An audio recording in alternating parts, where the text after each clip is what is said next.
3 tips para maiwasan mo maging kwento. Mga kayamies, nakaget over na ba kayong lahat sa Antipolo incident? Baka gaya kayo nito na hindi pa nakaka-get over ha?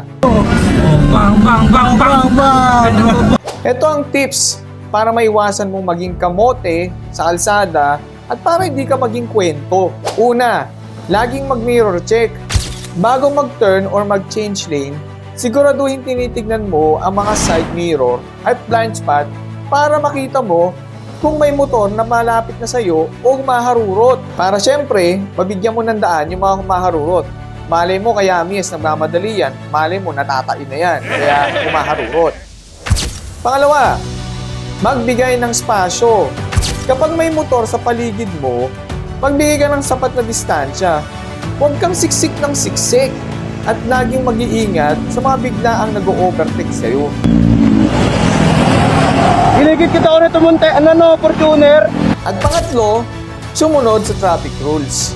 Kapag nakatigil ka na sa red light, ay mag-stop ka. Maging alerto pa rin.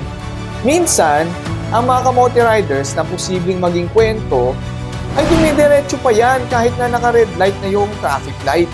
At ito, yung mga bonus tips natin, no? Kung naka 4 wheels ka, ay wag kang lalabas ng sasakyan mo kapag nag-aamok yung kamote rider. Umiwas ka na lang sa gulo.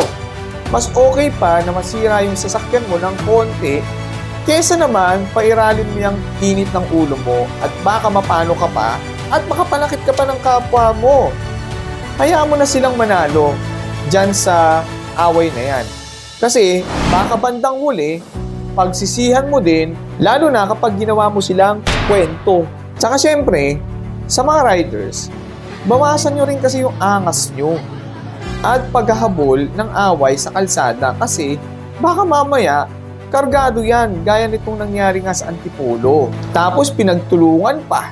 Kaya ayun, yung isa sa kanila naging kwento na lang. So ikaw ba, gusto mo bang maging kwento? Kung gusto mong maging kwento, push mo yan.